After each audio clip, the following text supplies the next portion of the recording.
Assalamualaikum warahmatullahi wabarakatuh. Apa kabar anak-anak hari ini? Baik, sebelum kita mulai pelajaran pada hari ini, alangkah baiknya ketua kelas memimpin doa.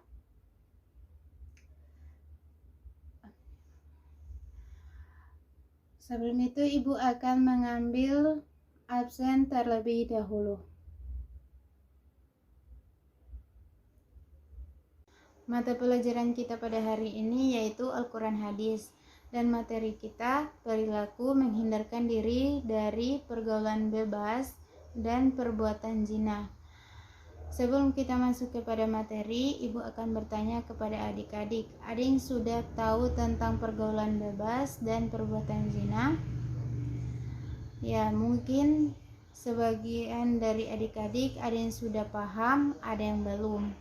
Jadi di sini Ibu akan menjelaskan pengertian dari zina. Pengertian zina adalah hubungan antara lelaki dan perempuan yang tidak memiliki ikatan perkawinan yang sah menurut agama. Sedangkan pergaulan bebas, ketergantungan obat-obatan, terlarang tawuran remaja, terserang penyakit HIV, hamil di luar nikah, dan aborsi merupakan beberapa dampak yang ditimbulkan akibat pergaulan bebas.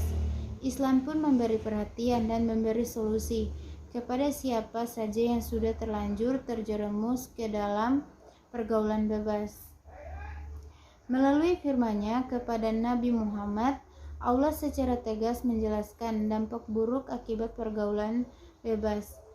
Adapun dalam surah ayat ke-32 surah Al-Isra yang artinya janganlah kamu mendekati zina.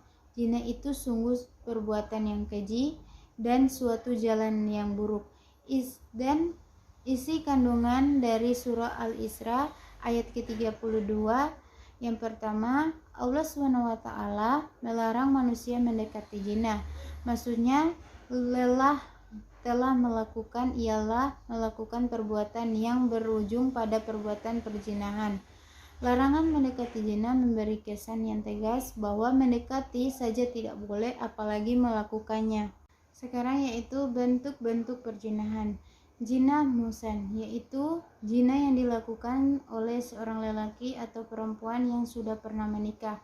Hukuman zina muhsan adalah harus dirajam sampai mati jika memenuhi saksi sejumlah 4 orang. Zina gairu muhsan yaitu zina yang dilakukan seorang lelaki atau perempuan yang belum pernah menikah atau masih perjaka atau gadis.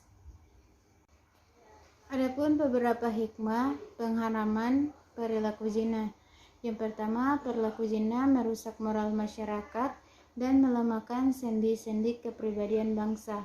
Yang kedua, menjaga keturunan agar terhindar dari ketidakjelasan nasab. Yang ketiga, dapat menjaga kesucian dan martabat manusia. Yang keempat, terpelihara dari penyakit kotor ditimbulkan dari perzinahan seperti penyakit kelamin dan AIDS. Sekarang yaitu dampak pergaulan bebas. Yang pertama, seks bebas, ketergantungan obat, menurunnya tingkat kesehatan, meningkatkan kriminalitas, meringankan hubungan keluarga, menyebarkan penyakit, menurunnya prestasi dan berdosa. Cara menghindari pergaulan bebas dan zina. Yang satu, memperbaiki cara pandang. Yang kedua, jujur pada diri sendiri. Yang ketiga, menanamkan nilai ketimuran. Yang keempat, menjaga keseimbangan pola hidup. Yang kelima, banyak beraktivitas secara positif. Yang keenam, berpikir masa depan. Yang ketujuh, mengurangi menonton televisi. Yang kedelapan, selalu menjaga buku. Yang sembilan, berkomunikasi dengan baik. Dan ada satu surah yaitu surah An-Nur ayat kedua yang artinya pezina perempuan dan pezina lelaki deralah masing-masing dari keduanya 100 kali dan janganlah rasa belas kasihan kepada keduanya mencegah kamu untuk menjalankan agama hukum Allah jika kamu beriman kepada Allah dan hari kemudian, dan hendaklah pelaksanaan hukuman mereka disaksikan oleh sebagian orang-orang yang beriman.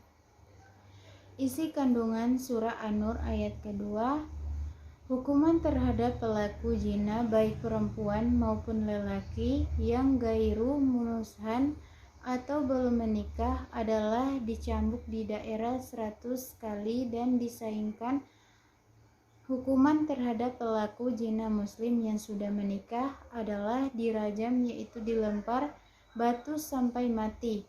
Dalam melakukan hukuman Allah, seorang tidak boleh pilih kasih dan tidak boleh mempunyai rasa kasihan yang menyebabkan penegakan hukuman Allah tidak terlaksana. Perilaku yang mencerminkan Quran surah An-Nur ayat kedua, mengamalkan isi Al-Quran, tidak melakukan perbuatan yang dapat mengarah pada perbuatan zina, karena zina termasuk dalam perbuatan dosa besar. Yang ketiga, menjaga dan memelihara anggota badan dari perbuatan maksiat. Yang keempat, menekuni dan mendalami ilmu agama. Hal ini dapat menghalangi seseorang dari perbuatan terlarang. Perbanyak melakukan ibadah kepada Allah Subhanahu wa Ta'ala. Kita melakukan ini untuk mendapatkan ketenangan batin dan kuat menghadapi godaan setan. Baik, itulah materi kita pada hari ini. Apakah ada yang belum paham tentang materi kita pada hari ini? Yang mau bertanya dipersilakan. Baik, Ibu harap semuanya sudah paham. Ibu akan mengasih tugas kepada kalian, yaitu menghafal surah Al-Isra ayat ke-32 dan surah An-Nur ayat kedua beserta isi kandungannya.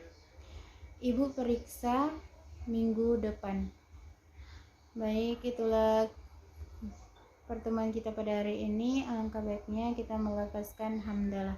Alhamdulillahirabbil alamin. Assalamualaikum warahmatullahi wabarakatuh.